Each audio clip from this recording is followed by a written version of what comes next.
दोस्तों, आज मैं आप लोगों को बताऊंगा भारत के मूल निवासी के साथ क्या क्या धोखा हुआ, उनके साथ कैसे कैसे बाहर से लोग जो आए उनके साथ गद्दारी करके उनको जातियों में तब्दील करने का काम किया। तो उन लोगों के बारे में आज का खास मेरा विवरण है। दोस्तों, सर्वप्रथम हमारे बुक समरी फिशरमैन इंडिया के इस चैनल पर सभी दर्शकों को मेरा सादर प्रणाम, नमस्कार, जय हिंद, जय भारत, जय भीम, नमो बुद्धाय।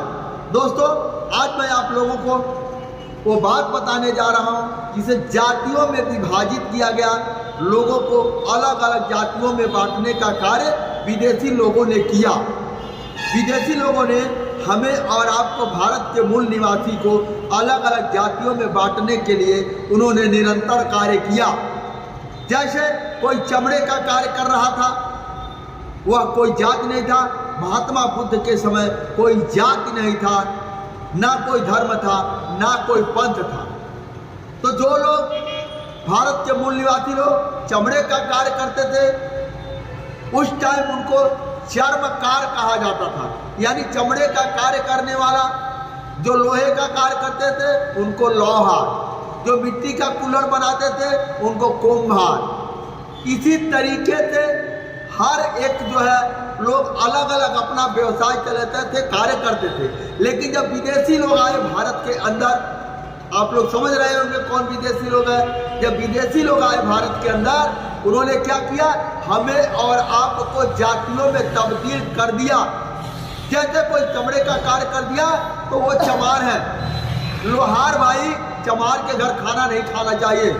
जो कपड़ा धोता था वो धोबी का काम कर दिया, उसको जात का धोबी बना दिया। देखो चमार भाई, धोबी क्या नहीं खाना है। जैसे कोई खेवट है, यानी नदी से उस पार इस पार करने वाला, यहाँ से वहाँ माल पहुँचाने वाला जो था वो खेवट था। नदी में नाव चलाने वाला खेवट था, लेकिन उसको केवट करके उसको भी बांट दिया गया। इसी तरीके से भारतवर्ष के अंदर चंद चालाकों के द्वारा जातियों में तब्दील कर दिया गया, उनको बांट करके अलग अलग उनको तोड़ दिया गया। अब देखिए उन्होंने क्या चालाकी किया, एक मैं उदाहरण दे रहा हूं जो आज भी वो प्रथा चल रही है, ये प्रमाणों के साथ। दोस्तों, इंडिका बुक एक ऐसी बुक है जो आपको सत्य का दर्शन करवाती है, और आज मेरा 46वां पाठ है। ये आप लोगों को सत्य का दर्शन आज आप लोगों को बेहतर ढंग से मैंने पार्ट बाई पार्ट में दे रहा हूँ। उसमें जो आज भी चल रहा है, जैसे यूँ कहा जाए कि आप भूखे हैं और जबरदस्ती आपको मांस रोटी खिला दिया जाए और ऊपर से आपको पैसा लिया जाए, ऊपर से जबरदस्ती खिलाने के बाद पैसा लिया जाए। उसी तरीके से आज लोग धर्म जबरदस्ती थोप दे रहे हैं, कथा कहानी कह रहे हैं, भागवत गीता आपके घर सुना रहे हैं। सुनाने के बाद, ज्ञान बांटने के बाद उससे वो पैसा ले रहे हैं। ये इनका मुख्य धंधा है, पैसा ले रहे हैं। मीडियाई ब्राह्मण जो बाहर से आए हुए जो लोग हैं, उन लोगों ने हमें और आपको आपस में भारतीय मूल निवासी के लोगों के साथ, जो परसाई देश के रहने वाले लोगों को इसी तरीके से जातियों में विभाजित करके उन्होंने क्या किया, अछूत और महाअछूत, इस तरीके से उन लोगों ने भागों में हमें और समस्त भारतवर्ष के मूल निवासी को, जनता को उन लोगों ने बांटने का कार्य किया। जैसे कहा जाता है बुजुर्ग आदमी है, एक बुजुर्ग आदमी मुसीबत में फंसा हो, और उसको मार्गदर्शन करके पैसा लिया। ये लोग क्या करते हैं, अभी मैं आप लोग दिखाऊं, ये मैं प्रमाण दे रहा हूं। ये क्या करते हैं, गाय का पोछ पकड़िए, आपको सीधे स्वर्ग में पहुंचा दिया जाएगा। और कितने मेला बाजार में आप देखेंगे, गाय के जगह पर क्या बैठाते हैं, बछवा को उड़ा देते हैं और रात को पकड़वा देते हैं। ये क्या है, ये जबरदस्ती पैसा वसूलने का धंधा है आपके ऊपर थोप करके अपना परिवार चलाने के साथ आपको अंधविश्वास और आडंबरवाद की तरफ धकेलना। 19वीं सदी। अब देखिए इन लोगों ने क्या किया।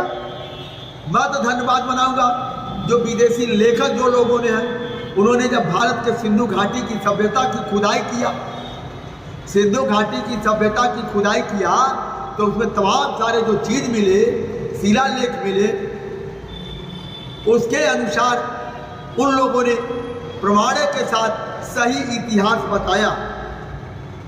जब 19वीं सदी में यूरोपीय विद्वानों ने बुद्ध और अशोक, यूरोप के विद्वानों ने बुद्ध और अशोक सिंध साम्राज्य काल के गर्त से खोद कर निकाला। सिंधु साम्राज्य में जो दबा हुआ काल गर्त में, वहां से यूरोपीय लोगों ने खोद करके निकाला। तो खोजी गई तीनों नाम उनके लिए बिल्कुल नए अनजान थे। जो चीज वहां मिला नए अनजान थे उनके लिए तथा आम आदमी भारतीय के लिए बुद्ध की खंडित मूर्तियां, क्या हुआ उस टाइम बुद्ध की खंडित मूर्तियां, अशोक के शिलालेख और सिंध साम्राज्य के खंडारों में मिली मोहरें, काला अक्षर भैंस बराबर था। ये जो मिला ये पाली भाषा में था। बहुत सारे आज शिलालेख है जो पढ़ा नहीं जा रहा है, लेकिन आज क्या कहते जो पढ़ा लिखा नहीं है, काली अक्षर भैंस बराबर। उनके लिए क्या था, सभी के लिए था काली अक्षर भैंस बराबर, क्योंकि पूरे दुनिया में इस भाषा का कोई ज्ञाता नहीं था। इन लोगों ने क्या किया, अपने हिसाब से परसाई देश भारत के मूल निवासियों के साथ अपने हिसाब से इन लोगों ने ठगने के लिए लेखों को बदलने का कार्य किया। भारत में सदियों से अब्राहम जातियों के विद्या से वंचित किया गया। एक होता है ब्राह्मण, अब्राहम, जो भारतीय लोग थे, इनको ब्राह्मण लोगों ने जब पुष्यमित्र शुंग ने यहाँ पर पूरी स्थापना कर दिया, ब्राह्मण समुदाय को यहाँ पर ले आकर बैठा दिया, बुद्ध के सारे सिस्टम को तोड़ के हटा करके ब्राह्मण को बैठा दिया गया, तो उस टाइम से ब्राह्मण ने क्या कर दिया, भारत के अंदर भारत के रहने वाले लोगों को पढ़ने लिखने का अधिकारों से उन्होंने वंचित कर दिया। उसको जबरदस्ती छीन लिया गया। समझाने वाला अब क्या था, एक कौन बच गया, केवल ओनली फॉर ब्राह्मण बच गया। ब्राह्मण बच गया तो उन्होंने क्या किया, जैसे 19वीं सदी में यही बचे रहे। बचने के बाद इन्होंने क्या किया, लेखों को पूरा अपने हिसाब से भारतीय मूल निवासियों को, लेखों को इन लोगों ने बदलने का काम किया। परंतु हमारे भारत के अंदर सर्वपल्ली राधा कृष्णन नाम जैसे विद्वान होते हैं, और वो विद्वान साहब ने आंख बंद करके सारे बुद्ध के सिस्टमों को उन्होंने अपने अनुसार लिखने का कार्य किया। अब ब्राह्मण का पर्दा नहीं था, उनको उतार दिया गया, और वो 29 साल तक वो क्या लिखते हैं, बुद्ध जी 29 साल में ही सब कुछ कर लिए, यानी अंदाजी हवा में लिख दिए। लेकिन जो सिंधु घाटी की सभ्यता खुदाई में मिलती है, वह सही प्रमाण, सत्य का प्रमाण इंडिका बुक आपको देती है। अब देखिए बौद्ध बनने का मतलब क्या होता है, बौद्ध का मतलब क्या होता है। शायद आप लोग हमारे इस चैनल को देख रहे होंगे तो आज आप समझ जाएंगे बौद्ध का मतलब क्या होता है। बहुत सारे लोग हैं जो कहते हैं बौद्ध एक धर्म है, आप बौद्धिस्ट हैं, हिंदू नहीं है, आप हिंदू धर्म को नहीं मानते। लेकिन नहीं, ऐसा कभी महात्मा बुद्ध ने नहीं कहा, दुनिया के बड़े बड़े विद्वान, पूरी दुनिया के लोगों ने नहीं कहा। बौद्ध का मतलब होता है कि आप तर्कशील बन गए। बौद्ध का मतलब ये होता है कि आप तर्कशील बन गए। लेकिन जब तर्कशील आप बन गए तो आपका कर्तव्य बनता है कि तर्कों के द्वारा जो सत्य बात आती है उसको आप कहें। अगर आप गलती से गलती छिपाते हैं, गलती पर गलती करते जाते हैं, गलतियों को दूसरी गलतियों को छिपाते हैं, तो आप जरूर ऐसा कर रहे हैं कि तर्कशील बनने से आप पूरे समाज को रोक रहे हैं। तर्कशील माने बौद्ध साहित्य में अनेकों बार, बौद्ध संहिता में अनेकों बार ब्राह्मणों द्वारा स्वयं को, ब्राह्मणों द्वारा जो लिखा गया स्वयं को शाक्य से हमेशा उच्च अपने आप को उन्होंने स्थापित किया है। जो लेखों में उन्होंने क्या किया, महात्मा बुद्ध से उच्च बनने के लिए उन लोगों ने अपने आप को स्थापित किया है, स्थापित किया। तथागत बुद्ध के किताबों में बुद्ध का जो है पहले पुरानी जो किताबों है, जैसे आपका इंडिका बुक हो गया, सुरेंद्र अज्ञात की पुस्तक बालू हो गई, ऐसे बहुत सारी किताबें हैं जिसमें कभी कोई कहीं से ब्राह्मण का जिक्र नहीं मिला है। जो कि ब्राह्मण जो है ये विदेशी आए हैं और यहाँ आने के बाद इन लोगों ने उस मित्र शुंग नाम का ब्राह्मण को ला करके भारत की गद्दी पर बैठा करके समस्त भारतवर्ष को बौद्ध धर्म का जितने भी मठों था मठों का कब्जा करके भारत के मूल निवासी के साथ में सारा न्याय किया गया और भारत मूल के निवासियों का पढ़ने लिखने से वंचित कर दिया गया था और इनके सारे धनों को छीन लिया गया था।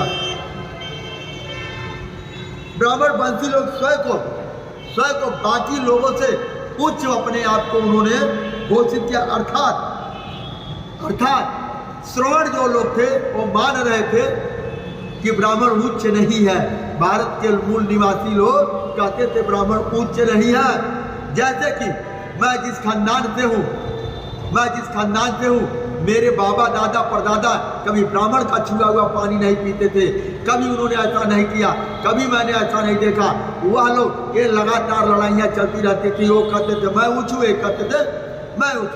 लेकिन है क्या, जो भारत के मूल निवासी हैं ये ब्राह्मण से हमेशा उच्च स्तर पर रहे हैं, ऊंच रहे हैं। लेकिन जिनको नहीं समझ में आ रहा है वो ब्राह्मण को ऊंच मान के पूज रहे हैं, लेकिन जिनको समझ में आ रहा है वो ये जान ले आज से कि आप ब्राह्मण से उच्च हो। सदियों तक अभी एक राजा जो हुए नागवंश का, जो इसे कहते नागवंश का राजा, नंद वंश के राजाओं ने ब्राह्मण को कोई विशेष दर्जा नहीं दिया। नंद वंश के राजाओं ने ब्राह्मण को कोई विशेष दर्जा नहीं दिया, बल्कि उसे आम आदमी समझा। नंद वंश जब भारत के अंदर था, आप कई किताबों का पढ़ लेंगे, नंद वंश के तक ब्राह्मण को कुछ नहीं समझते थे, ब्राह्मण को आम जातियां समझते थे। जैसे हम लोग आज ब्राह्मण को उच्च जातियां मान करके कर्म कांड सारे कार्य करवाते हैं। जब सारे कार्य करवाते हैं तो आप जो है वहाँ नीच बन गए, उनके बनाए हुए सिस्टम पर जिस दिन आप चल रहे हैं उस दिन से आप नीच घोषित हो गए।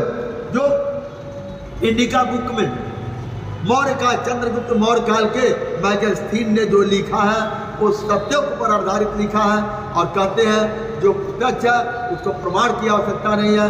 दोस्तों, आज का मेरा ये वीडियो यहीं तक समाप्त होता है। अगर आप लोग इस चैनल को सब्सक्राइब नहीं किया है, आप लोग इसको सब्सक्राइब कर लीजिए, बेल आइकन दबाकर इसको ऑल कर दीजिए।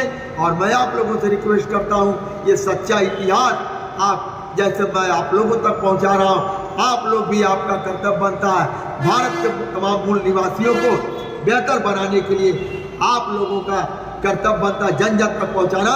तो धन्यवाद, नमस्कार, जय हिंद, जय भारत।